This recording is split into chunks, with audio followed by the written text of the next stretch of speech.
వేసవి సెలవుల్లో జ్ఞానగృహ సందర్శన ప్రత్యామ్నాయ సాంస్కృతిక కుటుంబ పండుగకి ఏలూరు జిల్లాలో అడుగుపెట్టాము. పచ్చని చెట్లు స్వాగతం పలుకుతున్నాయి. గృహ సందర్శనలకు వెళ్తున్నాము.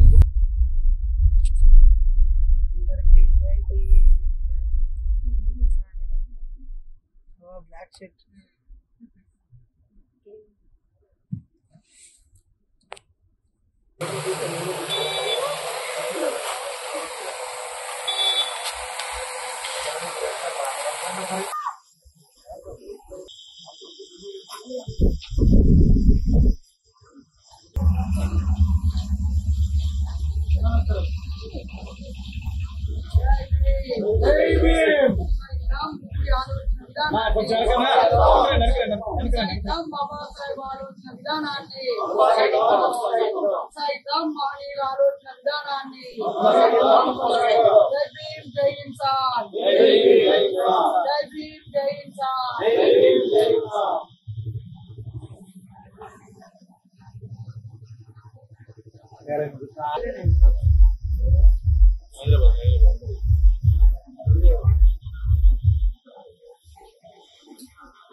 వర్ధిల్లాలి బాబాసాహెబ్ ఆలోచన విధానం, వర్ధిల్లాలి బాబాసాహెబ్ ఆలోచన విధానం, వర్ధిల్లాలి బుద్ధుడు కూడే ఆలోచన విధానం, కొనసాగిద్దాం బాబాసాహెబ్ ఆలోచన విధానాన్ని, వర్ధిల్లాలి ప్రత్యామ్నాయ సంస్కృతి, వర్ధిల్లాలి ప్రత్యామ్నాయ సంస్కృతి. జై భీమ్, జై భీమ్, జై భీమ్. వర్ధిల్లాలి ప్రత్యామ్నాయ సంస్కృతి, వర్ధిల్లాలి మూలవాసుల సంస్కృతి, వర్ధిల్లాలి మట్టి మనుషుల సంస్కృతి, వర్ధిల్లాలి శ్రమ సంస్కృతి, వర్ధిల్లాలి మానవ సంస్కృతి, అజ్ఞానము, కులమత భేదము, కొనసాగిద్దాం మానవుల ఆలోచన విధానాన్ని. జై భీమ్, జై భీమ్, జై భీమ్.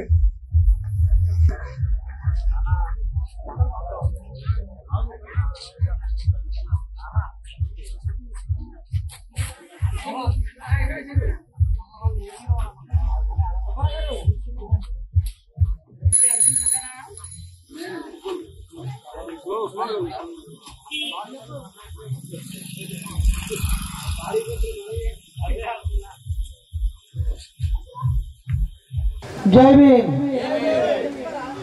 మళ్ళొక్కసారి జై భీమ్. మనము పేరు పెట్టే కార్యక్రమము ప్రధానము. మరి ఈరోజు పేరు పెట్టేటువంటి చిన్నారి తండ్రి, అలాగే వాళ్ళ అమ్మ నాన్నలు మనందరి చప్పట్ల మధ్య వాళ్ళు వేదిక మీదకి వస్తే ఆ చిన్ని తండ్రి పేరు ఏం పేరో మనం ప్రకటించుకున్నాక మనం భోజనం చేస్తే అర్థవంతంగా ఉంటుంది. మనము దాదాపుగా ఏ కార్యక్రమానికి వెళ్ళినా ఫస్ట్ నిరాశతోనే స్టార్ట్ చేస్తాం.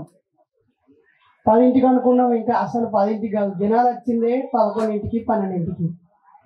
వాళ్ళు వచ్చింది కూడా మన అందరి సోదంతా అయిపోయినాక తిండి పెట్టే ముంగట వద్దాం, చక్కగా తిందాం, కెమెరా పెడితే ఓ లైన్లో నిల్చొని ఫోటో దిగి పోదామని వచ్చారు వచ్చేటోళ్ళు సగం మంది. కానీ సగం మంది మాత్రం ఇది ఉత్త పండుగ కాదు, పుట్టినరోజు కాదు, ఇది మన ఆలోచనల పండుగ, ఇది మహనీయుల ఆలోచనలను ఆచరణ చేసే పండుగ అని ఆ చిన్ని తండ్రి మరియు వాళ్ళ అమ్మ నాన్న, అంతేకాకుండా సాగర్ అన్న, వీళ్ళందరి మిత్రులు, భావాజాల మిత్రులు కూడా వచ్చారు.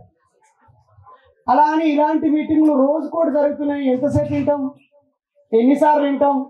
విన్న మీటింగే మళ్ళీ ఎందుకు వింటాం? మేము దూరమే ఉంటాం అంటే ఉండుర్రి. ఎంతో దూరం నుంచి వచ్చింది మీరు దూరం నుంచి వచ్చింది ఈరోజు ఒక చిన్న బాబు యొక్క తల్లిదండ్రుల కోసం, వాళ్ళ తాత నానమ్మ కోసం, అర్జావారి బంధువులుగా, అర్జావారి మిత్రులుగా, ఈ గ్రామ ప్రజలుగా, అంబేద్కర్ బిడ్డలుగా మీరందరూ ఈ దాకా వచ్చింది. మీ పొలాల్లో పనులున్నాయి, మీ చేను చిలకల్లో పనులున్నాయి, మీ తోటల్లో పనులున్నాయి. అవన్నీ వదిలేసి ఇక్కడికి ఎందుకు వచ్చాం మనం? కేవలం భోజనం పెడతారు తిని వెళ్దామనా? ఈ మాత్రం తిండి మన ఇంట్లో మనకు లేదా? 200 పెట్రోల్ పోసుకొని వచ్చినాం కదా. ఈరోజు పనికి వెళ్తే 1000 రూపాయల డబ్బులు సంపాదించే మనుషులం కదా మనందరం. ఏదైనా చేనులో పనికి వెళ్తే మనకు 500 రూపాయలు వస్తాయి, పెట్రోల్కి 200 రూపాయలు ఖర్చు అవుతాయి. అవన్నీ వదులుకొని ఇక్కడికి వచ్చింది ఒక 100 రూపాయల భోజనమో 200 భోజనం కోసమా? నిన్నగాక మొన్న ఆదివారం మనం తిన్నాం, రేపు లేదు ఎల్లుండి ఆదివారం రోజు మళ్ళీ తింటాం. కానీ ఇంతమంది మనుషులు, మన మనుషులు, మనసున్న మనుషులు ఒక్క చోట చేరామంటే మన ముఖం ఎంత వికసించాలి, మన ఒళ్ళు ఎంత పులకించాలి. మన వాళ్ళు వచ్చారు, నా వాళ్ళు వచ్చారు అనే సంతోషం మన ముఖంలో కనిపించాలి. అలా కనిపించకుండా మత ఉన్మాదులు, కుల గజ్జీవులు మనందరినీ విభజించడం ద్వారా, పక్కదారి పట్టించడం ద్వారా లాభం పొందే కుట్రదారులు మనల్ని యాంత్రికంగా మార్చేశారు. మనం పలకరించుకోకుండా, మాట్లాడుకోకుండా, అలాయి బలాయి ఇచ్చుకోకుండా, కడుపు నిండా ఒక చోట కూర్చొని ముచ్చట్లు పెట్టకుండా, ఏయ్ నువ్వు ఈ ఫంక్షన్కి వచ్చినావు కదా, తక్కువ రా, లటుక్కున తిను, ఆడేమన్నా 50, 100, 500 ఆడ రాపి ఫోటో దిగి దొబ్బేయి అనేలాగా ఒక విష సంస్కృతిని మనకు నూరిపోసింది. ఒకనాడు ఈ వాహనాలు ఏవి లేనప్పుడు ఒకరోజు ముందే అందరం దగ్గరి బంధువులం వచ్చేవాళ్ళం, రాత్రి అయ్యేంతవరకు ముచ్చట్లు పెట్టుకునే వాళ్ళం. ఈరోజు వంట కోసం చేసే సామాగ్రి తయారు చేసుకునే వాళ్ళం. ఈరోజు ఉదయం నుంచి రాత్రి వరకు ఒక పండుగ వాతావరణం ఉండేది. ఇక్కడ తిండికి లేని వాళ్ళు ఎవరు లేరు, తిండి కోసం వచ్చే వాళ్ళు కూడా ఎవరు లేరు. అందరు మంచి మనుషులే, ప్రేమ గల మనుషులే. కానీ వీళ్ళ ప్రేమలో నుంచి ప్రేమను తీసేసి, మంచి మనుషుల్లో నుంచి మంచిని తీసేసి వీళ్ళని యంత్రాలుగా మార్చేశారు. ఒక ఫంక్షన్ జరిగిందంటే నేను టైంకు పోవాలి, తినాలి. వాళ్ళు మా పెళ్లికి వచ్చినప్పుడు 500 ఇచ్చారు, ఆ బుక్ లో వాళ్ళ పేరు రాయించాలి, ఒక ఫోటో తీస్తున్నారు, వాళ్ళ ఆల్బమ్ లో మన ఫోటో ఉండాలి, వచ్చిన మరాలుగా చెక్ చేసుకోవాలని తక్కువ ఫోటో దిగాలి, అక్కడ పేపర్ లో 500 రాపించాలి, మనం తిని వెళ్ళిపోవాలి. ఒకవేళ తినకుండా పర్లేదు, ఫోటో దిగి కనిపించి ఇంకో ఫంక్షన్కి అక్కడికి వెళ్ళాలి, సాయంత్రం ఇట్లా తయారైపోయాం మనం. కొన్ని ఇవన్నీ చేసి ఇంటికి వెళ్ళిన తర్వాత మన చరిత్రను తెలుసుకొని చరిత్రను నిర్మిస్తున్నామా? మన పేదరికాన్ని తెలుసుకొని దాన్ని పోగొట్టడానికి కావాల్సినటువంటి ఒక దృఢ సంకల్పాన్ని పొందుతున్నామా? ఇలా కలిసినప్పుడు ఒక బాగా చదువుకునే హెడ్ మాస్టర్ వచ్చిండు, ఆయన అనుభవాలు తెలుసుకుంటున్నామా? ఒక డిగ్రీ లెక్చరర్ వచ్చిండు, ఆయన అనుభవాలు తెలుసుకుంటున్నామా? ఒక విద్యా సంస్థను నడిపించే ఒక వ్యవస్థాపకుడు వచ్చాడు, ఆయన అనుభవాలు తెలుసుకున్నామా? ఒక 242 పెళ్లిళ్ళు చేసింది ఈ తల్లి. తన వయసు 43 అయినా 241 పెళ్లిళ్ళు చేసి ఈ 7 రాష్ట్రాల్లో అనేక జిల్లాలు తిరిగింది తల్లి. తాను మాట్లాడడానికి అవకాశమే లేదు. వచ్చిన వాళ్ళేమో తినడానికి వచ్చిర్రు, ఈమెమో పేపర్లో ఆమె పేరు వేసిరు కాబట్టి నేను రావాలని వచ్చింది. అంతే.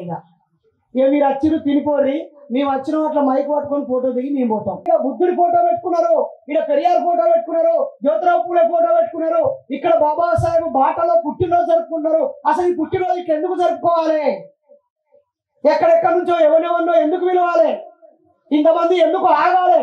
టెంటేసులేని అయ్యా గుళ్ళే పోయి దండం పెట్టి పాస్టర్ అయ్యా కాళ్ళు మొక్కి పేరు పెట్టించుకుంటే బైబుల్లోంచి ఒక పేరు ఇయ్యడా? లేకపోతే వాళ్ళ బంధువులు వీళ్ళ బంధువులు అత్తగారిని పిలుచుకొని అమ్మగారిని పిలుచుకొని ఈడ వాళ్ళు ఒక మేకను మోసుకొని వాళ్ళ ఇంట్లో మంది తింటే అయిపోదా? కానీ ఇక్కడ అర్జవారు ఒక విప్లవాన్ని తీసుకురావాలనుకున్నారు. ఒక విప్లవం తీసుకురావాలి. ఇంకా ఎంతకాలం మనం బానిసలుగా బతకాలి? మాకు పొలం ఉంది, ఇదిగో ఈ పక్కనే 12 ఎకరాల పామ్ ఆయిల్ తోట ఉంది, ఆ పక్కనే నిమ్మ తోట ఉంది, ఇంకో చోట ఫ్లాట్లు ఉన్నాయి, మా ఇంట్లో ఉద్యోగాలు చేశాము, ఉన్నత చదువులు చదివాము, విదేశాలకు వెళ్ళాము, ఆదర్శ వివాహాలు చేసుకున్నాము, భవనాలు కట్టుకున్నాము, పట్టణంలో బంగళాలు కట్టుకున్నాము. ఇవన్నీ కట్టుకున్నా కూడా మేము మా పిల్లలని పాస్టర్ పాదాల కాడో దేవుడి గుడి ముందు గడప కాడో పెట్టకుండా మహానుభావుల వేలు చూపించి ఇదిగో ఈ దారి బిడ్డ అని వాళ్ళ సగౌరవంగా మనందరికీ పరిచయం చేయాలని మీటింగ్ పెట్టారు. మిత్రులారా, ఓ నా ప్రజలారా, మూఢనమ్మకాల నిర్మూలన సంఘం నుంచి ఈ ఊరోడు కాదు, ఈ జిల్లా వాడు కాదు, ఈ రాష్ట్రం కాదు, ఎక్కడో తెలంగాణ నుంచి హైదరాబాద్కి నుంచి ప్రయాణించి ఎందుకు వచ్చానంటే, మనం ఎంతసేపు ఈ దేవుడు తప్పు, ఆ దేవుడు తప్పు, ఈ కులం మోసం చేసింది, కమ్మోళ్ళు, కాపోళ్ళు, రెడ్డోళ్ళు, చౌదరులు మనల్ని మోసం చేసిర్రు, మనం అంటరానులం, ఇదే చెప్పుకుంటున్నాం. ఈ కాంచెలు అది బంద్ చేయాలి. మనం చాలా గొప్పలము అని ఎప్పుడు తెలవాలి? నీ పెళ్లిని బాబాసాహెబ్ చూపిన పద్ధతిలో ఏ ముహూర్తం లేకుండా, ఏ మత ప్రస్తావన లేకుండా, ఏ దేవుడితో సంబంధం లేకుండా ఒక మనిషి మరో మనిషి మెడలో దండేసుకొని రాజ్యాంగబద్ధంగా పెళ్లి చేసుకునే పద్ధతిని మనం పాటిస్తే మనం గొప్ప స్థాయికి వెళ్తాము. మన గృహ ప్రవేశానికి కష్టపడి ఇటుక పేర్చుకుంటూ ప్రతి పూట నీళ్ళతో తడుపుకుంటూ కన్నీళ్లు తుడుచుకుంటూ ఆ గూడును కట్టుకొని అందులోకి ప్రవేశించేప్పుడు మతాన్ని, కులాన్ని, దేవుణ్ణి తీసుకుపోకుండా అమ్మ నాన్నని, అత్త మామని, చదువు చెప్పిన గురువులని, మనకు సహకరించిన మిత్రులని, బంధుమిత్రులతో పాటుగా అందులోకి మనం వెళ్ళే సంస్కృతి మనకు రావాలి. ఈరోజు ఒక అబ్బాయి పుట్టాడు. అబ్బాయి పుట్టడం పెద్ద విషయం ఏముంది? ఆ తండ్రి తానిచ్చిన వై క్రోమోజోమును ఆ తల్లి స్వీకరించి, లేదా తండ్రి ఇచ్చిన ఎక్స్ క్రోమోజోమును ఆ తల్లి స్వీకరించి తన కడుపులో 9 నెలలు మోసి బయటికి అందించింది. కానీ ఇక్కడ తల్లి గొప్పతనం మాట్లాడుకోవట్లేదు. ఇంతకీ మనం అందరం ఏ ఫంక్షన్కి వచ్చినాం? పేరు పెట్టే ఫంక్షన్కి. ఇక్కడ ఎంతమందికి ఆ పిల్లగానికి ఏ పేరు పెట్టినో తెలుసా? ఎవరికన్నా తెలుసా? అసలు ఇంతవరకు ఎందుకు పేరు పెట్టలే?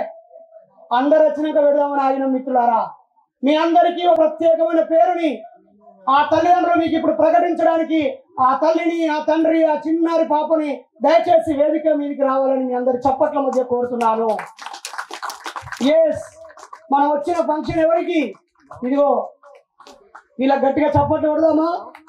మంచి రోజ్ కలర్ డ్రెస్ లో అందంగా తయారయ్యి, ఇగో నా కొడుకుని, మా కలల పంటని మేము ఆశించిన పద్ధతిలో మేము పెంచాలనుకుంటున్నామని మనందరికీ పరిచయం చేస్తున్నారు ఈ చిన్ని తండ్రిని.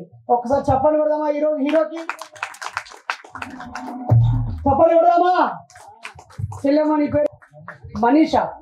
నిన్నగాక మొన్న వినీష వాళ్ళ బిడ్డ పుట్టినరోజు చేసినాం. నర్ర కళాధర్ ముదిరాజ్ ఇళ్లలో సిద్దిపేట గడ్డ మీద కేసీఆర్ నియోజకవర్గంలో ఇలాంటి ఫంక్షన్ నిన్నగాక మొన్న చేసినాం ఆదివారం. లేకపోతే మేము ఆదివారం వేడికి వచ్చేటోళ్ళం. మరి మనీషా తల్లిదండ్రులు వేదిక మీదకి రావాలని కోరుతున్నాము. ఎక్కడున్నా ఈ చిన్ని తండ్రి యొక్క అమ్మమ్మ, తాతయ్య,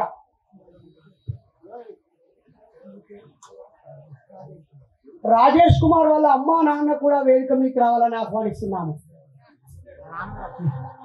అమ్మ ఓకే, అమ్మకు ఒకసారి జోహార్లు అర్పిద్దామా? అమ్మకి జోహార్లు అంటలేరు, అమ్మకి జోహార్లు. మళ్ళీ ఒకసారి అమ్మకి జోహార్లు. Thank you. ఈ అమ్మాయి వాళ్ళ అమ్మా నాన్న ఎక్కడున్నారు? ప్లీజ్ ఒకటే నిమిషం వచ్చి వెళ్ళండి. ప్రజలారా, మన బతుకులని ముందుకు తీసుకుపోవాలంటే మనకి అడ్డంకిగా ఉన్నటువంటి ఆచారాలని, వ్యవహారాలని, సాంప్రదాయాలని, కట్టుబాట్లని, బానిసత్వాన్ని మనం కాలరాయాలి. మన తండ్రులు లుంగీల మీద, గోచీల మీద, దోతుల మీద ఉన్న వాళ్ళకి కష్టపడడం తెలుసు, ఆ భూమిని దున్ని పంట పండించడం తెలుసు, 4 పైసలు సంపాదించి వాళ్ళ బిడ్డలకి తిండి పెట్టడం తెలుసు. కానీ మనకి చదువుకోవడం తెలిసింది, సమాజం తెలిసింది, అసమానతలు, హెచ్చుతగ్గులు తెలిసాయి. దీనికి కారణం ఎవడో తెలిసింది. ఆ కారణాన్ని పోగొట్టే పని మనం చేయాలి. అలా చేయకపోతే ఈ చిన్ని తండ్రికి బానిసత్వమే గిఫ్ట్గా ఇవ్వబడుతుంది. ఈ అబ్బాయి ఈ రోజు నుంచి బుద్ధుడు, పూలే, పెరియార్ల వారసుడు. వాడు మాలోడో, మాదిగోడో, ఊరవల, వెలివాడల్లో ఉన్న అంటరాని వాడు కాదు. ఈ రాజ్యాన్ని పాలించబోయే రాజువాడు. ఈ సమాజాన్ని ప్రభావితం చేసేటువంటి ఒక ప్రతిరూపం వాడు. వాళ్ళ తల్లిదండ్రులు, వాళ్ళ తాతలు తిరుగుబాటు పోరాటాలు, అలాగే ఎర్రజెండ పోరాటాలు, వాళ్ళ తండ్రులు నీలిజెండ పోరాటాలు, ఇప్పుడు వాడు నల్ల జెండ ధిక్కార స్వరం నిలబడబోతున్నాడు మిత్రులారా. కాబట్టి పిల్లలు పుట్టగానే ఈ పేరు పెట్టు, ముహూర్తంతో ఆ పేరు పెట్టు అని జాతకం ఇట్లుంటది, వాని జాతకం అట్లుంటది అంటే దొంగ నాటకము. ఏ ఒక్క దొంగ నా కొడుకు కూడా వాస్తవంగా ఒక్క జ్యోతిష్యం జాతకుడు కూడా చెప్పలేదు. World cup, football world cup జరిగినా, క్రికెట్ వరల్డ్ కప్ జరిగినా, ఇండియా పాకిస్తాన్ మ్యాచ్ జరిగినా ఏ ఒక్క కొడుకు కూడా ఇన్ని రన్నులు కొడతారని ఎవరు చెప్పలే. అంతా ఈడేమో గెలుతారని చెప్తాడు, వాడేమో ఓడిపోతారని చెప్తాడు. ఓడిపోతేనేమో వీడి చెప్పినట్టు, గెలుతానేమో వాడి చెప్పినట్టు అని ఆ దొంగల మాటలు వింటున్నాము. కాబట్టి పిల్లల్ని కనేది మనం, వాళ్ళ భవిష్యత్తు కలలు కనాల్సింది మనం. వాళ్ళు ఎదగడానికి అండగా నిలబడాల్సింది మనం. కాకపోతే మనం పుట్టినరోజు ఎట్లా చేసుకోవాలి, పేరు పెట్టడం ఎట్లా చేసుకోవాలి, ఒకవేళ మనలో ఎవరైనా పెద్ద వయసు వాళ్ళ కాలం చేస్తే వాళ్ళని ఇంత సగౌరవంగా తీసుకువెళ్ళాలి. గృహప్రవేశం ఎలా చేయాలో బుద్ధ అండ్ ఇస్ దమ్మ అనే పుస్తకంలో బాబాసాహెబ్ అంబేద్కర్ రాసి చెప్పాడు. కాబట్టి ఈరోజు మనందరం అన్నం తినడానికి ముందు ఈ చిన్ని తండ్రి పేరుని ఒక్కసారి ప్రకటించుకుందామా? అందరు గట్టిగా అలా చెప్పాలి చెప్పాలి. ఆ పేరేంటో మాకు చెప్పాలి, ఓకేనా? ఆ పేరు చెప్పే అర్హత, ఆ బాబును మొట్టమొదటిసారిగా పిలిచే అర్హత నవమాసాలు తన కడుపులో పెట్టుకొని అడ్డం తిరిగితే పొట్టను కోయనిచ్చి కదలలేని స్థితిలో కూడా తన శరీరాన్ని ముక్కలు చేసుకుంటూ ఆ చిన్ని తండ్రికి జన్మనిచ్చినటువంటి ఆ తల్లికి మాత్రమే ఉంది ఆ పేరు పెట్టే అర్హత. ఏ జ్యోతిష్యుడికి లేదు, ఏ పాస్టర్కు లేదు, ఏ పూజారికి లేదు, ఏ మత పెద్దకు లేదు, ఈ ప్రపంచంలో ఎవ్వడికి లేదు. కన్న తల్లికి మాత్రమే మొదటిసారిగా ఆ చిన్నారికి, ఆ పాపకి లేదా ఆ బాబుకు పేరు పెట్టే అర్హత ఉంది. మరి ఆ అవకాశాన్ని, తన భార్యతో తనకున్న అనుబంధాన్ని, అలాగే ఈ ఆలోచనలో ఇలాంటి కార్యక్రమం ఎందుకు చేయాలనుకున్నారో తమ్ముడు చెప్పి ఆ అమ్మాయి చేత మొదటగా ఆ పేరును పలికించాల్సిందిగా కోరుతున్నాను. అసలు ఎందుకు ఇలాంటి కార్యక్రమం పెట్టాలనుకున్నావో నీ మాటల్లో మన బంధువులందరికీ తెలియాల్సిన అవసరం ఉంది. జై భీమ్, జై భీమ్, జై భీమ్, జై భీమ్. జై భీమ్. ఇక్కడికి వచ్చిన నా బంధువులందరికీ, ఫ్రెండ్స్కి అందరికి కూడా నా ధన్యవాదాలు. మేము ఈ ఫంక్షన్ని ఈ విధంగా ఎందుకు జరుపుకోవాలని చెప్పి అనుకున్నామంటే, ప్రతి దగ్గర కూడా ఒక మతంతో కూడిన కార్యక్రమాలు చేస్తున్నారు. కానీ నా బిడ్డకి మతాన్ని పూలవాలనుకోలేదు. వాడికి పూర్తి స్వతంత్రం ఇస్తున్నాం. వాడు ఏ విధంగా బతకాలి, ఏ మతాన్ని పుచ్చుకోవాలి అని వాడికి ఊహం వచ్చిన తర్వాత వాడే డిసైడ్ చేసుకోవాలి. మేము వెళ్ళి వాడికి హల్లెలూయా అని చెప్పి, లేకపోతే పూజారులు చేసినట్టు ఓం అని చెప్పి మేము చెప్పం. వాడి ఇష్టం. వాడు సమాజంలో తిరుగుతూ సమాజంలో ఏది మంచి ఏది చెడు, బౌద్ధుడు ఏ విధంగా అయితే బుద్ధుడు ఏ విధంగా అయితే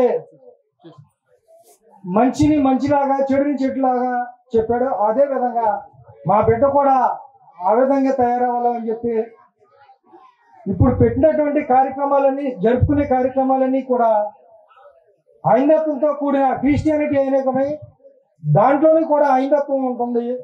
అలా కాదు, ప్రత్యేకంగా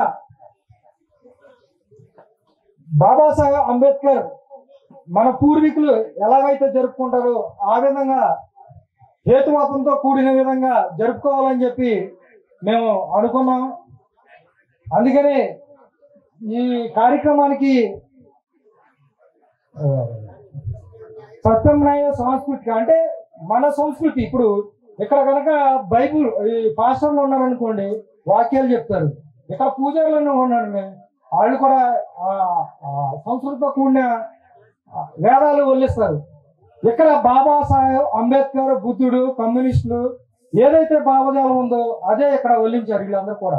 ఆ విధంగా జరుపుకోవాలని చెప్పి మేము కూడా అనుకున్నాం. అందుకనే ప్రత్యామ్నాయ సాంస్కృతిక పండుగ అని చెప్పి, కుటుంబ సమ్మేళనం, అలాగే సహపంక్తి భోజనం అని చెప్పి ఈ కార్యక్రమాన్ని మేము పెట్టుకున్నామని చెప్పి తెలియజేస్తున్నాము.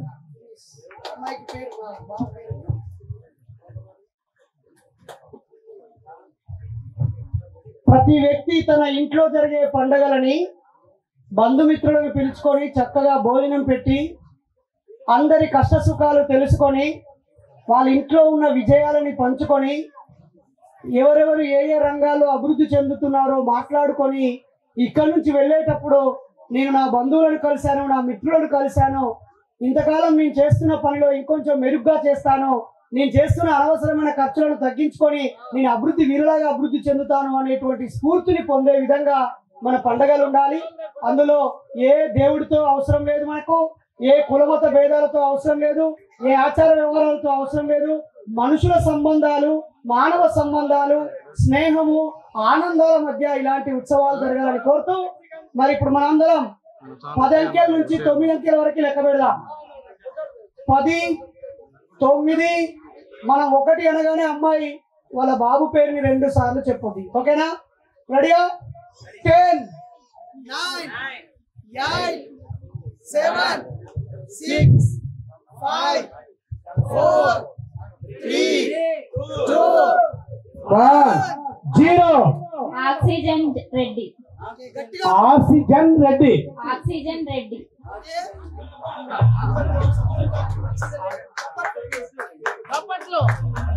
Oxygen Reddy. Oxygen oxygen Reddy. Very good, nice name. Arja oxygen Reddy. ఈ చిన్నోని పేరు ఏం పేరు? అర్జా ఆక్సిజన్ రెడ్డి. వాడి వల్లే మీరు అందరు బతుకుతారు. అచ్చా, హర్ష ఆక్సిజన్ రెడ్డి. ఓకేనా? అర్జా ఆక్సిజన్ రెడ్డి పేరు వింతగా ఉందనుకుంటున్నారా? వీళ్ళ ఇంటి పేరు ఏం పేరు? గట్టిగా ఏం పేరు? అర్జా. వాడి పేరు ఏం పేరు? ఈ ఆక్సిజన్ అనే పదము వాడి పేరు. ఇప్పటి నుంచి ఈరోజు మనందరం చచ్చిపోయేదాకా వాడిని పీల్చుకొని బతుకుతాం. ఓకేనా? ఎవడన్నా ఆయన్ని అవమానించాలనుకుంటే వాడు లేకుండా బతికి చూపియాల. కాబట్టి వాడి పేరు ప్రపంచ స్థాయిలో గుర్తుండేలాగా, వాడు వేరే ఏ దేశానికి సైంటిస్ట్గా వెళ్ళినా, వాడు ఏ దేశానికి ప్రొఫెషనల్గా వెళ్ళినా ప్రతి ఒక్కరు వీడి పేరు గుర్తుపెట్టుకుంటారు. రెండోసారి వీడి పేరు ఎవడు అడగడు. ఆడి జీవిత కాలంలో వాని స్నేహితులకి, వాని స్కూల్లో, వాని టీచర్లకి, వాళ్ళ ఫ్రెండ్స్కి ఆడేదైనా మీటింగ్కి పోయినా ఆడి పేరు ఒక్కసారి చెప్తే 100 సార్లు గుర్తుంటుంది వాళ్ళకి. మరి పక్కన రెడ్డి ఉంది. వీళ్ళు రెడ్డోళ్ళ, కమ్మోళ్ళ, కాపోళ్ళ, చౌదరా కాదు. రెడ్డి అనేది ఈ దేశంలో ఒక విప్లవ ధృవతార జార్జి రెడ్డిలో నుంచి తీసుకున్నారు. గట్టిగా చెప్పట్లు కూడా. అలాగే ఈ దేశంలో ఒక సంఘ సంస్కరణ ఉద్యమానికి పునాదులు వేసిన ఒక ధీరుడు భాగ్యరెడ్డి వర్మ పేరులో నుంచి రెడ్డిని తీసుకున్నారు. రెడ్డి అంటే కుల బలుపుతో ఉన్న తోక కాదు. రెడ్డి అంటే పాలకుడు, భూమిని పాలించేవాడు, రక్షించేవాడు, నాయకుడు అనే అర్థంలో నుంచి ఈ ఆక్సిజన్ రెడ్డి పుట్టుకు వచ్చాడు. వర్ధిల్లాలి ఆక్సిజన్ రెడ్డి, వర్ధిల్లాలి ఆక్సిజన్ రెడ్డి, వర్ధిల్లాలి అర్జవారి కుటుంబం. ఈ రోజు నుంచి మనందరం అతన్ని అర్జా ఆక్సిజన్ రెడ్డి అని పిలవాలని మనసారా కోరుతూ, వాడు ఈ మొత్తం ప్రపంచంలో ఒకే ఒక్క పేరు కలిగిన వ్యక్తి. అది నీ పేరు మల్లయ్య 50 మందికి ఉన్నది. నీ పేరు డేవిడు 100 మందికి ఉన్నది. నా పేరు నరేష్ ఇక్కడనే 10 మందికి ఉన్నది. రమేష్లు, శ్రీనివాసులు, వెంకటేశ్వరులు బొచ్చడు మంది ఉన్నారు. కానీ ఆక్సిజన్ రేట్ని ఎక్కడ విన్నారా? ఫస్ట్ టైమా? అందరు చప్పట్లతో ఆమోదించదామా? సో ఆక్సిజన్ రెడ్డి పుట్టినరోజుకు వచ్చిన మీ అందరికీ శుభాకాంక్షలు తెలియజేస్తూ ఒక చిన్న ప్రయోగం. ఇదేంటి? పట్టుతాను. ఇదేంటి? ఇదిగో ఈ బాటిలో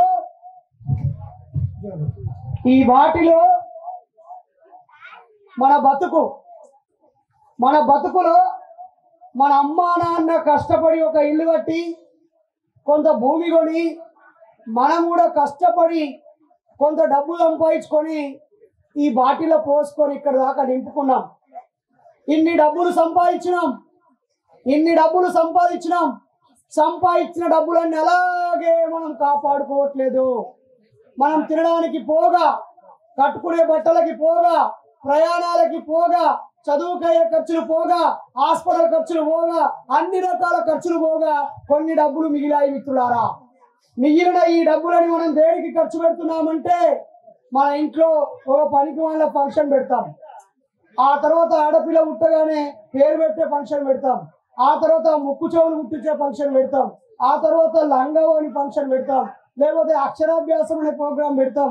లేకపోతే ఇంకొక పండగ వస్తుంది, అది రంజాన్ అయి ఉండొచ్చు, బక్రీద్ అయి ఉండొచ్చు, లేకపోతే గుడ్ ఫ్రైడే అయి ఉండొచ్చు, క్రిస్మస్ పండుగ అయి ఉండొచ్చు, దసరా, దీపావళి, ఉగాది, సంక్రాంతి.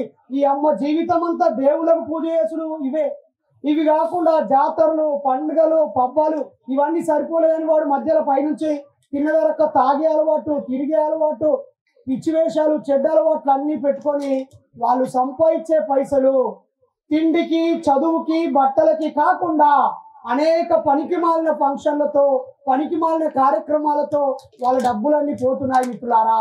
ఈ ఒక్కొక్కటి మూసేసి పెళ్లిని అత్యంత నిరాడంబరంగా చేసుకొని కష్టపడి భార్యాభర్తలు పిల్లల్ని కని ఇల్లు కట్టుకొని గృహప్రవేశం అందరినీ కష్టజీవులందరినీ పిలుచుకొని ఇంతకాలం మా అమ్మ నాన్న సంపాదించిన ఇంట్లో ఉన్నా ఇగో నేను నా భార్య ఒక్కటై పొదుపుగా ఏ చెడ్డ అలవాటు లేకుండా, గొడవలు లేకుండా, పోలీసులకు లంచాలు ఇవ్వకుండా, న్యాయవాదులకు పైసలు కట్టకుండా, కోట్ల చుట్టంగా తిరగకుండా, పెద్ద మనుషులకు తినిపించి తాగిపియకుండా, ఇద్దరి అమ్మా నాన్నను బాధ పెట్టకుండా, ఎలాంటి చెడ్డ అలవాటు లేకుండా ఇదిగో మేము ఇల్లు నిర్మించుకున్నాము, ఇదిగో ఇక్కడ మేము భూమి కొనుక్కున్నాము, ఇదిగో మా పిల్లల్ని ఇలా ఉన్నతంగా చదివించుకున్నామని అర్థవంతమైన కార్యక్రమాలు చేసుకోవాలని మన ఇంట్లో అనవసరమైన పనికి మాలిన అనేక ఖర్చులు పెడుతూ మనం మతాల కోసమో దేవుళ్ళ కోసమో బతుకుతూ ఉన్న పైసలన్నీ ఖర్చు చేసుకుంటా ఉన్నాం. ఇలా ఈ అన్ని హోల్స్ ని మూసేసి కేవలం జ్ఞానం కోసం, గౌరవం కోసం, ఆహారం కోసం, మన మంచి బట్టల కోసం, ఆర్థికంగా ఎదగడం కోసం మనం కష్టపడిన డబ్బులు ఖర్చు కావాలని మీరందరూ స్వయం విమర్శ చేసుకోండి. గడిచిన 5 సంవత్సరాల్లో మీ ఇంట్లో ఎన్ని ఫంక్షన్స్ అయ్యాయి, ఎన్ని పండుగలు అయ్యాయి, ఎన్ని మత కార్యక్రమాలు అయ్యాయి, మీరు సంపాదించిన డబ్బు ఎక్కడికి వెళ్ళిపోతుందో మీకు మీరు ప్రశ్నించుకొని మనందరం పొదుపు చేస్తూ దాన్ని పెట్టుబడిగా మార్చి ఆస్తుల రూపంలో ఎదుగుతూ, జ్ఞానం రూపంలో ఎదుగుతూ, మానవ సంబంధాల్లో ఎదుగుతూ అందరం 100 సంవత్సరాలు బతకడం దిశగా ఆలోచిస్తూ ఇతరుల కష్టాల్లో మనం కూడా ఆ కష్టాన్ని తీర్చడానికి, అలాగే ఇతరుల సంతోషంలో మనం కారణం అయ్యేలాగా ఉంటూ గౌరవంగా జీవించాలని, సగౌరవంగా జీవించడానికి, అభివృద్ధి చెందడానికి దేవుడి అవసరం లేదు. ఆ దేవుళ్ళ చుట్టూ, ఆ మతాల చుట్టూ ఉన్న సంస్కృతి సాంప్రదాయాలు మనకు అక్కరలేదు. కానీ ఆ పేరుతో మీరు లక్షలాది రూపాయలు ఖర్చు చేసుకొని మళ్ళీ కష్టాల పాలు కావాల్సినటువంటి అవసరం లేదు. మిత్రులారా, పుట్టగానే కొంతమంది బుద్ధి తక్కువ వాళ్ళు మాత్రమే వీడు ఏ జాతకంలో పుట్టాడు, ఏ ముహూర్తంలో పుట్టాడు, ఏ నక్షత్రంలో పుట్టాడు, వీడు గొప్పోడవుతాడా ఎదవవుతాడా అని అడుగుతూ ఉంటారు.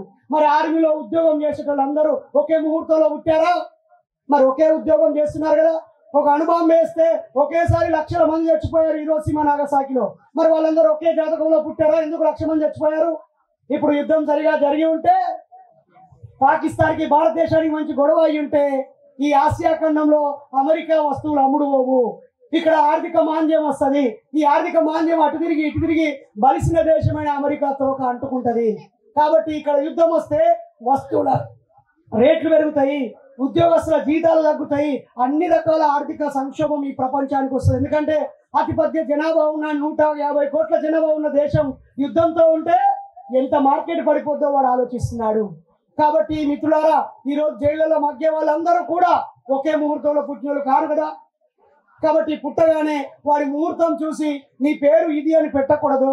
అంతకుముందు మన తాతలు ముత్తాతలకి తెలివి లేక, చదువు లేక వాళ్ళ కాళ్ళు మొక్కి అయ్యా నా కొడుకు పేరు పెట్టి అంటే ఆశిగాడు, భూషిగాడు, పెంటడు, గంటడు, శంబడు, ఏసు పాదం చూడండి అంటే విస్తారి అన్ని. ఏసు రక్తం అనే పేరు కూడా ఒకరిది, ఏసు పాదం అనే పేరు. అంటే మన పేరు కూడా ఏసు కీర్తి అని ఎందుకు పెట్టకూడదు? ఏసు ప్రకాశం ఎందుకు పెట్టకూడదు? ఏసు చక్రవర్తి అని పేరు ఎందుకు పెట్టకూడదు? నేను వాళ్ళని అడుగుతున్నాను కదా. అది ఆలోచించట్లేదు ప్రజలారా. అందుకే పేర్లు పెట్టేటప్పుడు భవిష్యత్తును ఊహిస్తూ వాడి పేరు అందరికీ గుర్తుండేలాగా, మనం పిలిచేలాగా పేరే వాడికి సగం ఆత్మవిశ్వాసాన్ని ఇవ్వాలి. ఈరోజు నా పేరు ఆశయ్య, భూషయ్య, పెంటయ్య, గంటయ్య అని చెప్పిన వాళ్ళు, లేదా వాళ్ళ ఇంటి పేరు తెలియగానే వీళ్ళు కింది కులం వాళ్ళని తెలియగానే చాలా అవకాశాలు మిస్ అవుతున్నాయి. ఎదుగుతున్నప్పుడు ఈవెన్ రాజకీయాల్లో కూడా, ఈవెన్ ఐఏఎస్ ఐపీఎస్ అయిన వ్యక్తులు కూడా వాళ్ళ ఇంటర్వ్యూలో చెబుతున్నారు, నేను ఎఫిషియెంట్ ఆఫీసర్ అయినప్పటికీ నాకు క్రియాశీలక బాధ్యతలు ఇవ్వకుండా లూప్ లైన్ లో పడేస్తున్నారు. నా స్నేహితులు, నా స్టూడెంట్స్ వందలాది మంది ఎస్ఐ ఉన్నారు మిత్రులారా. నా దగ్గర పాఠాలు నేర్చుకున్న వాళ్ళు, పోలీసు ట్రైనింగ్ కాలేజీలో నేను క్లాసులు చెప్తే విన్న వాళ్ళు, నన్ను గురువుగా భావించే వందలాది మంది ఎస్ఐలు, సిఐలు ఉన్నారు. వాళ్ళందరూ అంటూ ఉంటారు, నరేష్ అన్న నా పేరు రమేష్, నువ్వు అనగానే రమేష్ అనే వారు బాగానే ఉంటాయి, కానీ ఆ తోకను చూసేసి అన్న నాకు వాల్యూ అయ్యాడన్నా, ఎదురుగా వాడు వస్తాడు వాని పేరు పక్కన ఒక కులం తోకుంటది, ఉండగానే వానికి ప్రమోషన్ ఇస్తారని అని బాధపడుతున్న వాళ్ళు ఉన్నారు. దయచేసి మిత్రులారా, మన పిల్లలకి గౌరవాన్ని ఇచ్చే పేర్లు పెట్టుకోవాలి. మత ఉన్మాదులు పూర్వ రోజుల్లో గౌరవం ఇచ్చే పేర్లు బ్రాహ్మణులు పెట్టుకోవాలని, వీరత్వం శూరత్వం ఉన్న పేర్లు క్షత్రియులు పెట్టుకోవాలని, సిరి సంపదలు సంతోషాన్ని ప్రతిబింబించే పేర్లు కోమటి వాళ్ళు పెట్టుకోవాలని చెప్పారు. మనకు శూద్రులకి అంటే బీసీలకి కమ్మ, కాపు, రెడ్డి, చౌదరులు కూడా బీసీలే, వాళ్ళు శూద్రులే. అలాగే పద్మశాలి, మున్నూరు కాపు, గౌడ, ముదిరాజు వీళ్ళందరూ కూడా బీసీలందరూ కూడా శూద్రులే. వీళ్ళందరూ ఏమో విలువలేని పేర్లు పెట్టుకోవాలని రాసుకున్నారు. ఇక అస్పృశ్యులు అంటరాని వాళ్ళైతే అసలు పలకడానికి వికారంగా ఉండే పేర్లు పెట్టుకోవాలని చెప్పారు. ఈ పనికి మాల చాదస్తాం మన తాతలు తండ్రులు, మా తలరాత ఇంతే, మా బతుకు ఇంతే, కాబట్టి మాకు ఈ పేరు ఉంటమాయా అని చెప్పి ఏదో ఆశగాడో ఘోషగాడో అని పెట్టుకున్నారు. నకరాలు నడవాయి. మేము చదువుకున్నాం, బాబాసాహెబ్ చెప్పాడు మాకు, చరిత్ర తెలుసుకోని వాడు చరిత్రను సృష్టించలేడు, నిర్మించలేడు అన్నాడు. కాబట్టి ఈరోజు సోషల్ మీడియా సహకారంతో, యూట్యూబ్, ఫేస్బుక్, వాట్సాప్ సహకారంతో ఎంతో మంది ప్రముఖుల ఉపన్యాసాలని, ఎంతో మంది ప్రముఖుల యొక్క మాటలని యూట్యూబ్ లో, వీడియోల్లో, వ్యాసాల్లో చదువుతున్నాం. కాబట్టి మా పేరుని వీరత్వాన్ని, శూరత్వాన్ని, సంతోషాన్ని ఇచ్చే పేర్లు మీరు పెట్టుకున్నారని ఆయన మీరెవరు పెట్టడానికి? మాకు కన్నది మేము, కాపురం చేసింది మేము, కడుపులో పెంచింది మేము. కాబట్టి మా కడుపులో పుట్టిన పిల్లలకి మాకు నచ్చిన పేరు మేము పెట్టుకుంటాం. అది మార్క్స్ అని పెట్టుకుంటాం, లేకపోతే మావో అని పెట్టుకుంటాం, లెనిన్ అని పెట్టుకుంటాం, పెరియార్ అని పెట్టుకుంటాం, పూలే అని పెట్టుకుంటాం, రాహుల్ అని పెట్టుకుంటాం, సిద్ధార్థ అని పెట్టుకుంటాం, గౌతమ్ అని పెట్టుకుంటాం, లేదా ఇలా ఆక్సిజన్ రెడ్డి అని పెట్టుకుంటాం. ఒకసారి పెరియార్ రామస్వామి దగ్గరికి ఒక చిన్న పాపను పట్టుకొచ్చి మా బాబాకి పేరు పెట్టమంటాడు. అప్పుడు పెరియార్ ఏం పేరు పెడతాడు తెలుసా? రష్యా అని పెడతాడు. ఏం పేరు అన్నా? రష్యా అమ్మ. ఆయనేమో తిరుపతి అని పేరు పెట్టుకోవచ్చు, ఈయనమేమో ఇంకో షిరిడి అని పేరు పెట్టుకోవచ్చు, ఇంకొకరేమో ఇంకొక వ్యక్తి పేరు పెట్టుకోవచ్చు. మరి రష్యా అని పెడితే తప్పేముందమ్మా అని ఒక చిన్న శిశువుకి రష్యా అనే పేరే పెడతాడు. మరి ఆయన పుట్టింది తమిళనాడులో. కాబట్టి పేర్లు మన గౌరవాన్ని ప్రతిబింబించాలని, మనలో ఆత్మవిశ్వాసాన్ని పెంపొందించాలని, ఎదుటి వ్యక్తికి మన పేరు చెప్పగానే మనల్ని తక్కువ చూసే గుణం కాకుండా గొప్పగా ఫీల్ అయ్యే పేరు పెట్టాలని, జాతకాలు రాయొద్దని, జాతకాలు నమ్మొద్దని ఈ సందర్భంగా మిమ్మల్ని కోరుతున్నాం. ఆ తర్వాత ఇంకా మెయిన్ గా అయితే పెళ్లిళ్ళు ఎవరి కోసం చేసుకుంటారు? ఎందుకు చేసుకుంటారు అసలు పెళ్లిళ్ళు? ఒక ఆడపిల్లకి ఒక మగ వ్యక్తికి ఒక ఆడపిల్ల ఇద్దరు కలిసి సంతోషంగా బతకడం కోసం పెళ్లిళ్ళు పెట్టుకున్నాం. ఆ పెళ్లికి మళ్ళీ ముహూర్తం చూడాల్సిన అవసరం ఏముంది? పోనీ ముహూర్తం చూసి పెళ్లి చేసుకున్నటువంటి జంట 100 సంవత్సరాలు కలిసిమెలిసి ఉన్నారని చెప్పగలుగుతారా? ఈరోజు విడాకుల కోసం కోట్ల చుట్టూ తిరిగేటోళ్ళందరూ ముహూర్తం చూసి పెళ్లి చేసుకోలేదా? పోనీ మొదటి పెళ్లి అంటే ముహూర్తం చూసుకున్నారు, మరి భార్య చనిపోయినాక రెండవ పెళ్లి చేసుకుంటాడు కూడా మళ్ళీ ముహూర్తమే చూస్తాడు. దీనికి ఎక్కడ సంబంధం ఉన్నది? మరి మొదటి సంబంధం పెళ్ళప్పుడే నువ్వు ముహూర్తం చూసి చేసుకుంటుంది, ఆమె చచ్చిపోయా. మరి రెండవ సంబంధం పెళ్లి, రెండవ అమ్మాయిని పెళ్లి చేసుకున్నాడు, మళ్ళీ ముహూర్తంలో చూస్తున్నాడే. నీకు అజ్ఞానాన్ని అలవాటు చేసిరు. నిన్నెవడు రమ్మన్నాడు? రారా, నువ్వు నాకు ముహూర్తం చూడు, అరే నువ్వు నా కాలు మొక్కు, అరే నువ్వు నా బైబిల్లో పైసలు పెట్టు, అరే నా పంచాంగంలో పైసలు పెట్టు, నువ్వు నా గుడికాడికి రారని ఎవడు నేను పిలవట్లేడు. వాళ్ళు కూడా ఏమంటున్నారు? మమ్మల్ని నమ్మి వస్తే మేము 4 మాటలు చెప్తున్నాము, మా కాళ్ళు మొక్కి మాకు పైసలు ఇస్తున్నారు, కాబట్టి మేము చెప్పినట్టు వాళ్ళు వింటున్నారు, ఇక్కడెక్కడ మేము బలవంతం లేదంటున్నారు. నిజమే, వాడు బలవంతం ఏం పెట్టట్లేదు, మనమే బలహీనులం కాబట్టి బానిసల మనస్తత్వంతో వాళ్ళ కాళ్ళకాడికి పోతున్నాం. అదే ముహూర్తానికి మనం వెళ్లకుండా మనకు తెలిసినటువంటి ఇక్కడే ఉన్నటువంటి బాంసెప్ అన్ననో, లేకపోతే ఇక్కడే ఉన్న సమతా సైనికులనో, లేదా బుద్ధిస్ట్ సొసైటీ ఆఫ్ ఇండియా అనో, అంబేద్కర్ సంఘం అనో, ఒక టీచర్నో, డాక్టర్నో, ఒక సైంటిస్ట్నో, మన దగ్గర ఉన్న మనకు తెలిసిన వాళ్ళలో మంచి మనిషిని అన్న మా వాళ్ళ పెళ్లి చేయాలనుకుంటున్నామంటే మీరు పనిచేసే సంఘంలో మీ పెళ్లి నిర్ణయం కావాలి. మీరు పనిచేసే సంఘంలో పలానా తేదీ మంచి మహానుభావుడి పుట్టినరోజు ఉంది, ఒక చారిత్రక రోజు ఉంది, 26 జనవరి ఉంది, 15 ఆగస్టు ఉంది, లేదా అశోకుడి బుద్ధ విజయదశమి ఉంది, బుద్ధ పౌర్ణిమ నిన్న బుద్ధ పౌర్ణిమ ఉంది. ఇలాంటి ఒక తేదీలో మేము పెళ్లి చేసుకుంటాం అనుకోవాలి. 2 బంధువులు మిత్రులు రావాలి, హాయిగా మధ్యాహ్నం వేళ భోజనం చేసి పాటలు పాడుకొని డాన్సులు చేసి, పిల్లలు డాన్సులు చేస్తుంటే చూసి ముచ్చట్లు పెట్టుకొని ఫోటోలు దిగి ఆనందంగా కడుపు నిండా మాట్లాడుకొని మనం వెళ్ళాలి. ఒకే రోజు ఒకే సంఘంలో ఒకే రోజు ఒకే ఊళ్ళో 2 పెళ్లిళ్ళు పెట్టుకోవద్దు. అది కూడా ఆదివారమే పెళ్లిళ్ళు పెట్టుకోవాలి. ఇప్పుడంటే ఎండాకాలం ఇలా మంగళవారం పెడితే నడిచింది, కానీ మీరు బడి చాలైనాక ఇక్కడ నా ముందున అర్జావారి బంధువులారా, రేపు స్కూళ్ళు కాలేజీలు చాలైనాక మీ ఇంట్లో ఫంక్షన్లు పెట్టుకుంటే మీరు జాతి ద్రోహులే. ఎందుకంటే మీ ఇంట్లో ఫంక్షన్ పెట్టుకొని నా 7వ తరగతి చదివే కొడుకు, నా 9వ తరగతి చదివే కొడుకుని వాళ్ళకు ఒక రోజు బడి బంధు పెట్టుకొని మీ ఇంటికి బంధువులుగా మీ బువ్వ కోసం మీ చుట్టాల అయినందుకు మా 2 కొడుకుల చదువు బంధు పెట్టుకొని మీ ఇంటికి రావాలనా, లేదా వాళ్ళని విడిచిపెట్టి రావాలనా? మరి వాళ్ళని ఎవరు చూసుకోవాలి? ఇంటికాడ నాకు 2 బిడ్డలు, ఒకరు కాలేజీకి పోతారు, ఒకరు డిగ్రీ చేస్తారు. వాళ్ళని డిగ్రీ కాలేజ్ బంద్ పెట్టించి వాళ్ళ పరీక్షలు బంద్ పెట్టించి మీ ఫంక్షన్కి రావన్నా? అందుకే మనం కంకణం కట్టుకుందాం, మనం ఒక నిర్ణయం తీసుకుందాం. అర్జావారి ఇంటి పండుగ సందర్భంగా ఈ బాబాసాహెబ్ బుద్ధుడు పూడే ఆలోచనతో జరిగే ఈ ప్రత్యామ్నాయ సాంస్కృతిక పండుగ ద్వారా ఒక నిర్ణయం తీసుకుందాం. మా ఇంట్లో ఫంక్షన్ ఆదివారమే పెట్టుకుంటాము, లేదంటే ఏదైనా సెలవు రోజులలోనే పెట్టుకుంటాము, లేదా ఏదైనా చారిత్రక సందర్భంలో పెట్టుకుంటామని పెట్టుకోవాలి. అలా కాకుండా వర్కింగ్ డే రోజు పెడితే ఆ హెడ్ మాస్టర్ సెలవు పెట్టుకొని రావాలి, ఈ డిగ్రీ లెక్చరర్ సెలవు పెట్టుకొని రావాలి, ఆడ పనిచేసే ఆఫీస్లో పనిచేసే ఆమె ఉద్యోగానికి పోకుండా రావాలి, అటు వచ్చేటి పోగొట్టుకోవాలి, ఇటు ఖర్చు పెట్టుకొని రావాలి. అలా పిల్లల చదువులు పాడు కావాలన్నా? ఎవరైనా ముహూర్తాలు పెట్టుకునేది వాళ్ళ ఇష్టం, మనకేం అభ్యంతరం లేదు. కానీ ద్రవిడులమైన మనం, మూలవాసులమైన మనం, ఈ భూమి పుత్రులమైన మనం, శ్రమను కష్టాన్ని నమ్ముకునే మనం, ఆ దేవుణ్ణి నమ్మని మనం, ఈ కులాలు మతాలు వద్దనుకునే మనం ఖచ్చితంగా సెలవు రోజుల్లోనే పెళ్లిళ్ళు పెట్టుకోవాలి మిత్రులారా.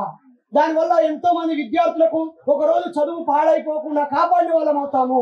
ఎంతో మంది మన మిత్రులకి ఒకరోజు ఆబ్సెంట్ కాకుండా వాళ్ళ కర్తవ్యాన్ని, వాళ్ళ ఉద్యోగాన్ని వాళ్ళు సకాలంలో చేయడానికి సహకరించిన వాళ్ళం అవుతాం మిత్రులారా. అలాగే మన ఇళ్లలో, ఈ అర్జావారి ఇళ్లలో పుట్టినరోజు జరిగింది, కానీ ఈ అర్జావారి ఇళ్లలోనే కాదు, మన ఎవరి ఇళ్లలో కూడా ఏ ఆడపిల్లకి కూడా సారీ ఫంక్షన్ జరపొద్దు. ఇడున్న నా చిన్నారి అన్న తమ్ముడు అక్క చెల్లెల బిడ్డలని కోరుతున్నాను. ఓ 7వ తరగతి చదివే ఓ చిన్నారి పిల్లలారా, మీరు మ్యాచ్డ్ అవుతే నన్ను మీ బాబాయ్ అనుకోండి. దయచేసి మీరు మ్యాచ్డ్ అవుతే ఆ తర్వాత మీ పుట్టినరోజు ఎప్పుడుంటే అప్పుడు పుట్టినరోజు పండుగనే జరపండి. 11వ ఏటో, 12వ ఏటో, 13వ ఏటో మీ ఆడపిల్లలకి పుట్టినరోజు జరిపి హాయిగా ఆమెకి డ్రెస్సులు కొనియండి, గిఫ్ట్లు కొనియండి, బంగారం గిఫ్ట్గా ఇవ్వండి.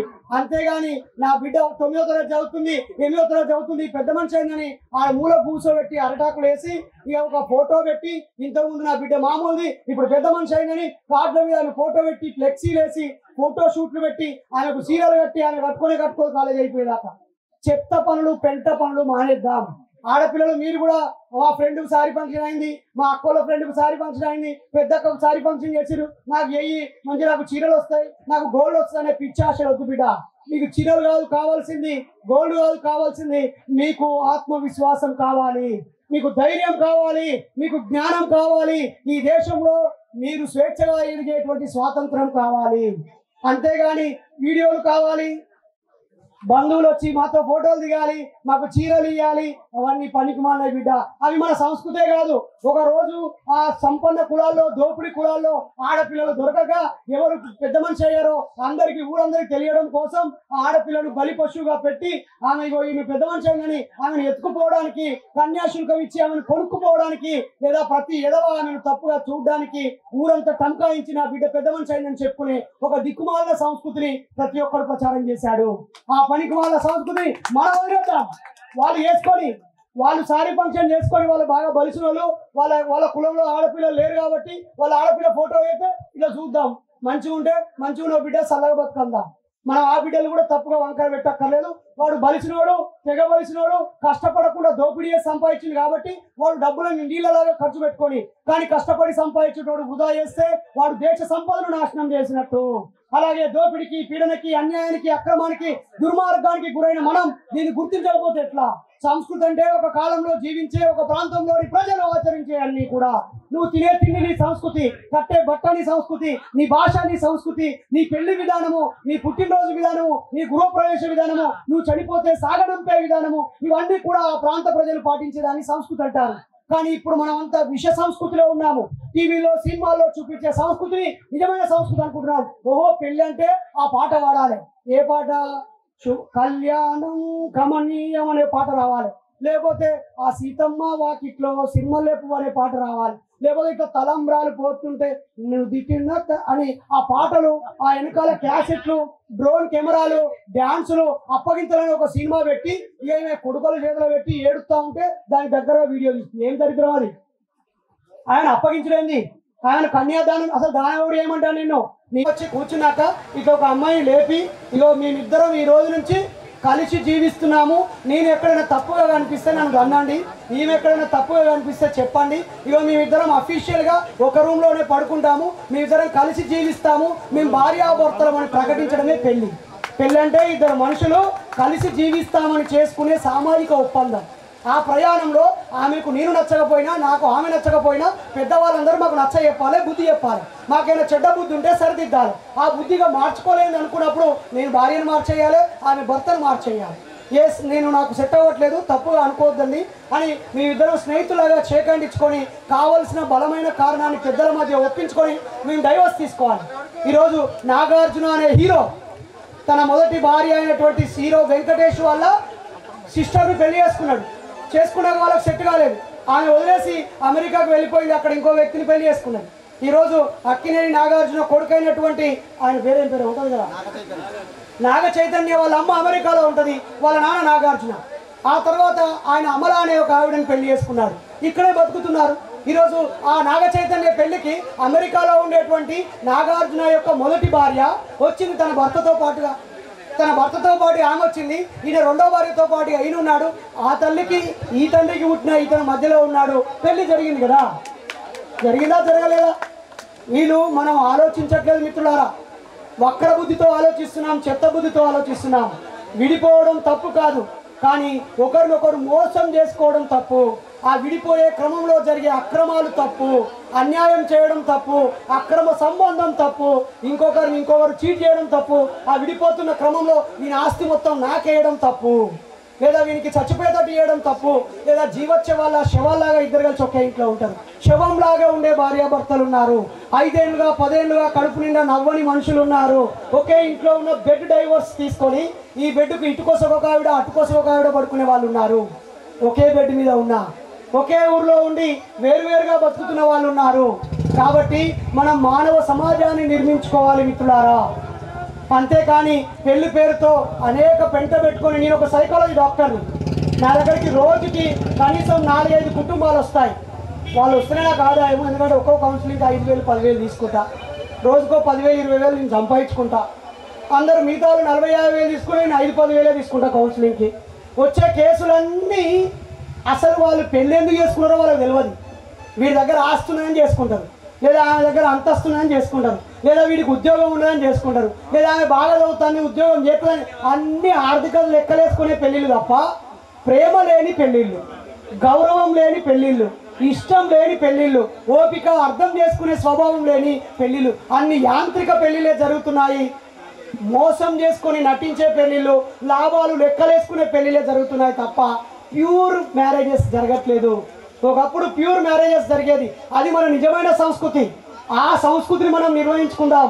పెళ్లి పేరుతో ఖర్చు పెట్టకుండా ఇలా పిల్లలు పుట్టాక వాళ్ళ 21 పెద్దగా చేసుకుందాం. ఎందుకంటే వీళ్ళు ఇప్పుడు పెళ్ళి 3-4 ఏళ్ళు అవుతుంది, మంచిగా పెళ్లి చేసుకున్నారు, కాపురం చేసిర్రు, ఉద్యోగం చేసుకున్నారు, 3-4 ఏళ్ళు కలిసి ఉన్నారు, వాళ్ళు కొడుకులు కన్నారు. ఇప్పుడు వాడి తిండి వాడి పేరు పెట్టే సందర్భంగా వాళ్ళు పిలిచిర్రు.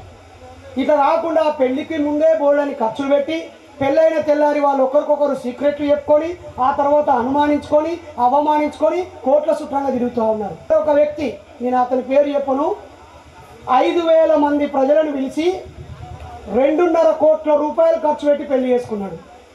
ఇప్పుడు ఆ అమ్మాయి ఏమంటుంది, వాడు అసలు మొగోడే కాదు డాడీ అంటుంది. ఇప్పుడు ఆ తండ్రి తలకాయ ఏడబెట్టుకోవాలి. 2.5 కోట్లు పెట్టి 5,000 మందికి తిండి పెట్టి పెళ్లి చేసింది. అదే వాళ్ళిద్దరూ సింపుల్గా పెళ్లి చేసుకొని ఉంటే వాళ్ళకు కొడుకో బిడ్డ పుట్టినాక ఈ 5,000 మందిని పిలిచి తిండి పెడితే ఎంత గొప్పగా ఉండేది. ఈరోజు ఆక్సిజన్ రెడ్డి వాళ్ళ అమ్మా నాన్న వాళ్ళు మేము మంచిగా ఉన్నాం, కలిసిమెలిసి ఉన్నాం, మాకు కొడుకు పుట్టినని వాళ్ళని పిలిచారు. వాళ్ళ సక్సెస్ని చూపిస్తారు. ఇక్కడ మనం సక్సెస్ను ఊహించే ఫంక్షన్లు పెద్దగా పెడుతున్నాం. కరోనా టైంలో 50 మంది సమక్షంలో పెళ్లిళ్ళు చేసుకున్న కాపురాలు చేసారు, పిల్లలు పుట్టిరు, మంచిగా బతుకుతున్నారు. కాబట్టి దయచేసి మన సంస్కృతిలో కాలుష్యానికి, కలుషితానికి, దుబారాకి, వేస్టేజ్కి అసలే అవకాశం ఇవ్వద్దు. అలాగే అజ్ఞానానికి ఏమాత్రం దగ్గరికి రానివ్వద్దు. ఈరోజు ఏది చేసినా అజ్ఞానమే. వాడు మంచిగా ఇల్లు కట్టుకుంటే ఈ ముహూర్తానికే ఓపెన్ చేయమంటాడు. ఇల్లు కట్టుకునేటప్పుడు పైసలు లేక ఎన్నిసార్లు ఆగలే, టైంకి ఆదుకున్నాడు, పైసలు ఇచ్చినాడు కదా దేవుడు. అన్ని పైసలు ఉన్నా పని చేసినోడు కదా, శ్రామికుడు కదా దేవుడు. అదే గృహప్రవేశానికి ఆ ఇల్లు నిర్మాణం కోసం పనిచేసిన వాళ్ళందరూ పిలిచి వాళ్ళకి బట్టలు పెట్టు, ఆ మేస్త్రికి షాల్వా కప్పు, లేదా ఇన్ టైంకు పైసలు సహాయం చేసిన వాళ్ళని పిలువు, లేదా నువ్వు ఆర్థికంగా ఎదగడం కోసం నీ అధికారో, నీ తోటి ఉద్యోగస్తులో, నీ మిత్రులో, సలహాలు ఇచ్చిన గురువులో, బంధుమిత్రులను పిలుచుకొని వాళ్ళని గౌరవంగా సన్మానించుకో, మంచి భోజనం పెట్టుకో, నీ అమ్మా నాన్నతో అది రిబ్బన్ కడి వేయించుకో. అలా కాకుండా దానికి ముందే రథం చేపిస్తాడు, లేదా ప్రత్యేక ప్రార్థన చేపిస్తాడు, అన్ని శాంతులు పెట్టిస్తూ ఉంటాడు. మరి అలా అనుకుంటే ముహూర్తాలు చూసి ప్రారంభించిన ఎన్నో ఇల్లు నిర్మాణం కాకుండా సగంలో ఆగిపోయినాయి లేవా? ఉన్నాయా లేవా? మరి అక్కడ ముహూర్తంతో ఏం పని ఉంది? ఒక మనిషి యొక్క దృఢ నిశ్చయంతో ఆధారపడి ఉంటుంది, అంతే తప్ప మనం అనుకునే ఊహలతో సంబంధం లేదు. మన బతుకుని ఆకాశంలో ఉన్న దేవుళ్ళు రాయరు, మన తల్లిదండ్రులు కొంత రాస్తారు. ఎందుకంటే వాళ్ళకి ఏ చెడ్డ అలవాటు లేకుండా కాస్త భూమో జాగో ఇస్తే మన తలరాత సగం మారిపోతుంది. తాగుడు తినుడు దుబారా ఖర్చు లేకుండా, జల్సాలకు వేస్ట్కు వెళ్ళకుండా మనకు ఇల్లు ఇస్తే మనకు సగం జీతం రెంట్ పోకుండా ఇల్లు ఇస్తే మనకు ఒక ఆధారమై తలరాత మారుద్ది. మనకు ఒక పొలం ఇస్తే మన గౌరవం పెరుగుద్ది. మనకు కష్టపడైన చదువునిస్తే మన భవిష్యత్తుకు బాట పడుద్ది. కాబట్టి మనము ఇల్లు కోసం, చదువు కోసం, భూమి కోసం మన తల్లిదండ్రులు పడ్డ కష్టాన్ని గుర్తించుకొని మనం ఇంకొక మెట్టు ముందుకు వెళ్తే మన బతుకు మనం మార్చుకునే వాళ్ళం అవుతాము. అలా కాకుండా నా తలరాత ఇంతే, నా బతుకు ఇంతే, నేను ఈ కులంలో పుట్టాను కాబట్టి నాకు ఇంతే రాసిపెట్టుంది అనుకోవడం మనకు చాదస్తం అవుతుంది. ఇంతకాలం చిన్నప్పటి నుంచి మన మత పెద్దలందరూ నిమిత్త మాత్రుడివి, పైన పరలోకం ఉంది, స్వర్గం ఉంది, దేవుళ్ళు ఉన్నారు, నువ్వు అనుభవించే ఈ కష్టాలకి కన్నీళ్ళకి కారణము నీ తాత ముత్తాతలు, నువ్వు పోయిన జన్మలో చేసిన తప్పులే కారణమని మాయ మాటలు చెప్పారు. ఎవడు తప్పు చేస్తే ఎవరిని శిక్షిస్తావు?